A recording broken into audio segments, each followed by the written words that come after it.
J'ai eu beaucoup de temps pour réfléchir. Pas au fait que tu aies essayé de me tuer, mais plutôt à la façon dont Jésus m'a sauvé.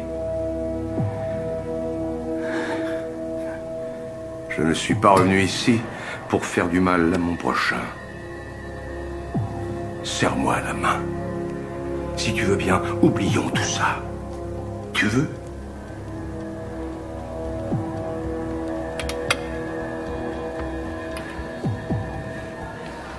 Avant, tu vas me montrer ta main gauche. Non, non, ne m'insulte pas. Après tout ce que tu as fait, tout ce que je demande, c'est que tu ne m'insultes pas.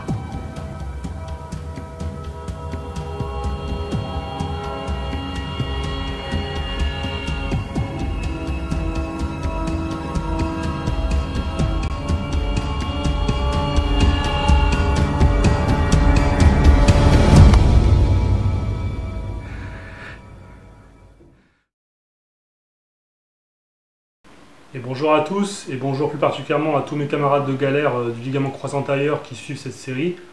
Donc dans le dernier épisode, je vous ai montré un petit peu tout ce que j'ai fait depuis ma sortie du CERS, et donc jusqu'à 6 mois, parce que je suis arrivé à 6 mois post-opératoire. Et donc là, dans cette vidéo, je vais vous parler surtout donc, du rendez-vous chirurgien donc, à 6 mois, et qui est censé être le dernier si tout va bien. Donc l'évolution est satisfaisante et positive, hein, donc le greffon est solide et bien en place, donc ça c'est une bonne chose.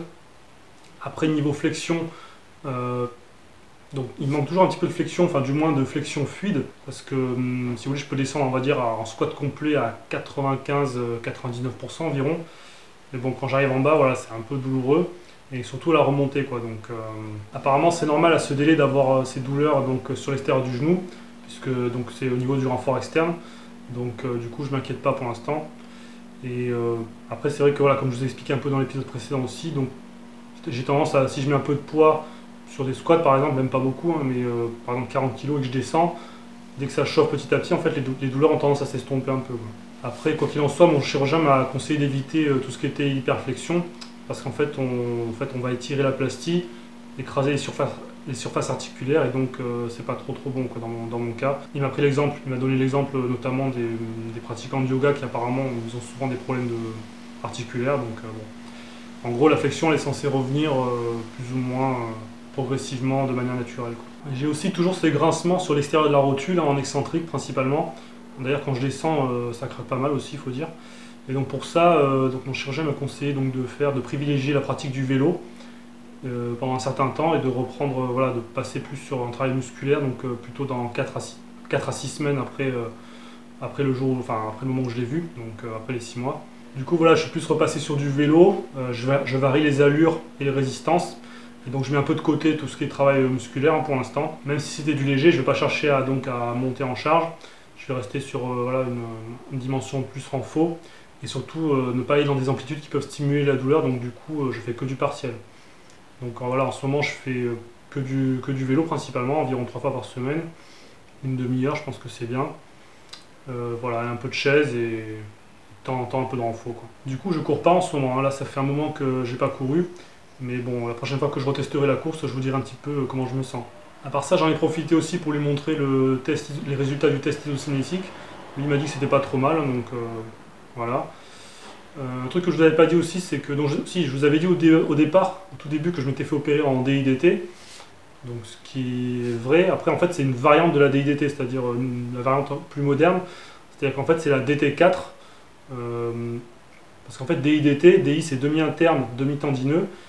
Ils prennent donc ces deux morceaux de ischio-jambier pour faire en fait le greffon, pour refaire un ligament croisé antérieur. La DT4 en fait c'est une variante où ils prennent que le DT, la partie DT donc demi-tendineux, pour faire le croisé. 4 c'est pour en gros pour 4 faisceaux, donc après bon ils font leur sauce.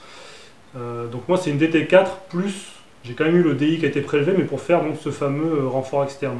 Donc en fait le nom complet c'est une DT4 plus DI2. Voilà.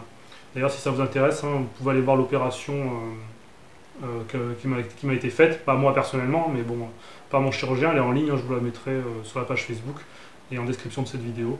Sinon un truc dont je ne vous ai pas parlé depuis longtemps, c'est la sensibilité sur la jambe opérée. Donc je vous en avais déjà parlé donc mais genre 10-15 jours après l'opération, donc pour vous dire que j'avais déjà l'impression d'avoir retrouvé plus de sensibilité sur la jambe droite que sur la jambe gauche, aujourd'hui, parce que bon, pour rappel, sur la jambe gauche, j'ai aussi été opéré du ligament croisé antérieur, et donc là, c'était il y a 9 ans, hein.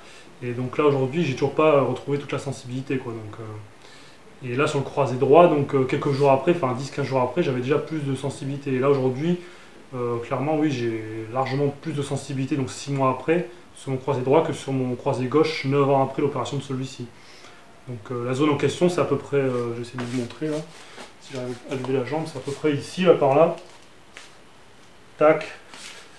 Donc là, en fait, quand je gratte comme ça, j'ai l'impression limite d'avoir tout, quoi, en fait, hein. C'est quand je gratte en fait un peu plus bas sur la zone qui n'est pas touchée, que je sens qu'il manque un peu en haut, quoi. Mais bon, on va dire que je suis à peut-être pas 90%, mais oui 80-85% de sensibilité, quoi.